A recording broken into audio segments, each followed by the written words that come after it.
வணக்கம் நண்பர்களே, இயற்கை இளமை சேனலில் மீண்டும் உங்கள் கவிதா. எல்லோரும் எப்படி பார்க்கீங்க? நல்லா இருக்கணும். அதை எப்போ கடவுள்கிட்ட கேட்பேன். இன்றைக்கி நம்ம மீன் குழம்பு செய்கிறோம். ஆனால் ரசம் மெத்தடில் ஒரு மீன் குழம்பு, மீன் குழம்பு எப்படி வைக்கலான்னு பார்க்குறோம். அதுக்கு முன்னாடி நீங்கள் இந்த மாதிரி ஒரு மீன் குழம்பு நீங்கள் சாப்பிட்ருப்பீங்களான்னு கேட்டால் கண்டிப்பாக கிடையாது. ஏன்னா எங்கள் ஆயா சின்ன வயசில் செஞ்சு கொடுத்தது தான் இப்போ நான் அதை செஞ்சுருக்கேன். நீங்களும் இதே மாதிரி ஒரு வாட்டி செஞ்சு பார்த்துட்டு எப்படி இதுன்னு சொல்லுங்கள். அதுக்கு தேவையானது நல்லா பழுத்த தக்காளி 3 எடுத்துக்கோங்க. தேங்காய் 2 பத்தை எடுத்துக்கங்க, 4 பல் பூண்டு எடுத்துக்கங்க, 2 வெங்காயம், ஒரு சின்ன சைஸ் புளி, மிளகு 1 டீஸ்பூனு, அதே மாதிரி ஜீரகமும் 1 டீஸ்பூனுக்கு சமமாக எடுத்துக்கங்க. குழம்பு மிளகாத்தூள் 2 டீஸ்பூனு, தனி மிளகாய்த்தூள் 1 டீஸ்பூன், 3 டீஸ்பூன் தான். இது எல்லாத்தையுமே மிக்சியில்ப்பா, குழம்பு மிளகாத்தூள்லேருந்து தனி மிளகாய்த்தூளில் ஒரு சின்ன பீஸ் இஞ்சி முதல் கொண்டு கல்லுப்பு எல்லாத்தையும் போட்டு ஃபஸ்ட்டு நல்லா குறன்னு அரைச்சிங்க. அதுக்கப்புறம் கொஞ்சம் தண்ணி ஊற்றி அரைச்சிக்கங்க. நம்ம ரசத்துக்கு எப்படி அரைப்போமோ சேம் அதே மெத்தடில் நல்லா குறன்னு அரைச்சிங்க. இதில் பார்த்தீங்கன்னா மிளகும் ஜீரகமும் திப்பி திப்பியாக தெரியும். நம்மளுடைய தக்காளி சரி, வெங்காயம் சரி, நீங்கள் எப்படி தக்காளி ரசம் வைக்கிறதுக்கு எல்லாமே நிறைய செய்வோமோ அதே மெத்தடு தான் இதுவும். புளி போட்டு, மஞ்சத்தூள் போட்டு, கல் உப்பு போட்டு, இன்னும் நம்ம மீன் போடுறோம் அப்படின்றதுனால நம்ம என்ன பண்ணுறோன்னா கொஞ்சம் தனி மிளகாய்த்தூள் 2 டீஸ்பூன் கார மிளகாய், அதாவது குழம்பு மிளகாய்த்தூளும் போட்டோம்.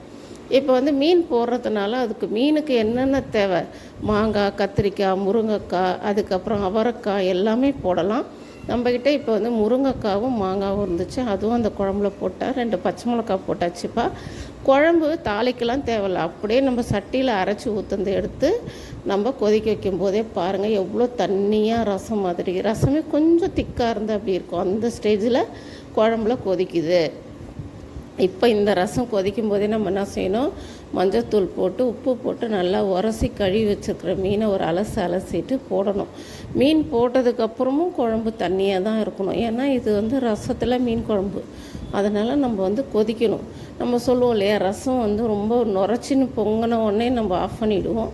இது கொஞ்சம் மிளகாத்தூள்லாம் நம்ம போட்டிருக்கோம், அதே ரசத்தோடைய ஃபேவரும் வரணும், மீன் குழம்புடைய வாசனையும் வரணும். அதனால் குழம்பு கொதிக்கணும்.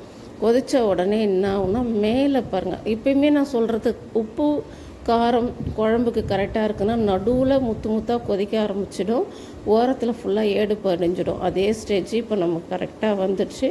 இப்போ நம்ம என்ன பண்ண போகிறோம், 2 கொத்து கருவேப்பிலையை கட் பண்ணி போட்டு இறக்கிட்டு, உங்களுக்கு வேணும்னா நீங்கள் கொஞ்சமாக எண்ணெய் ஊற்றி கடுகு உளுத்தம் பருப்புலாம் போட்டு தாளித்து கொட்டினீங்கன்னா ரசம் தாளித்து கொட்டின மாதிரி ஆகிடும். ஆனால் அடுப்பு ஆஃப் பண்ண பிறகு சட்டியில் குழம்பு கொதிக்குதுன்றதுக்கோசம் காமிச்சப்போ. ஆனால் நான் என்ன தடவை பண்ணுவேன், இறக்குனவுடனே சுட சுட சாதத்தில் போட்டு அப்படியே சாப்பிட்ருவேன். ஒரு துளி எண்ணெய் கிடையாது, ஒரு தாளிப்பு கிடையாது, எதுவுமே கிடையாது. இந்த மாதிரி ஒரு குழம்பு உங்களுக்கு வேணும்னா லாஸ்ட்டாக கொஞ்சமாக நல்லெண்ணெய் மேலாப்பில் ஊற்றிக்கலாம். இல்லை ஒரு சிலவங்க ரசம் தாளிக்கிற மாரி தாளிச்சினாலும் சரி, ஓகே, உங்கள் விருப்பம்.